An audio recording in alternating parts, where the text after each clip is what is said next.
around the heat is those storms that we're seeing. But where you're not getting the storms, you might be wishing for a little rain at this point across portions of the southern plains, because it is just so hot, and it is already so humid that it feels like it's raining as soon as you're stepping outside because you're sweating so much.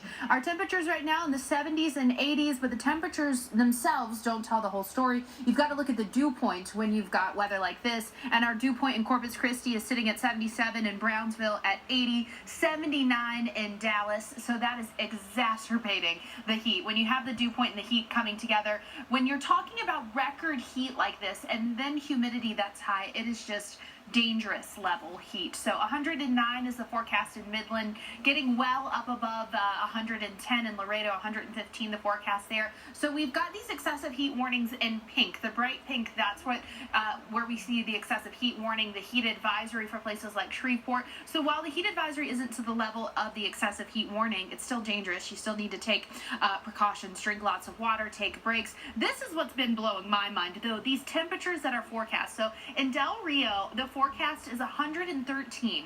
That would completely knock the old record of 105 out of the water. In San Angelo, the forecast is 112, the old record 108, and we're breaking some really old records here. Some of these records going back into the 1930s. So today, the heat index is going to be well up above 100. 111 is what it'll feel like in Houston. 109 is what it will feel like in Dallas. So still have people just struggling with this heat out there. Houston, dangerous levels of heat through the afternoon. By lunchtime, 104 is what it's going to feel like. It's definitely not one of those days where you want to sit outside and eat at all. Tomorrow, those heat indices staying elevated. Friday, the same thing. So it's just not changing, Steph. This heat is sticking around. That it is. And by the way, the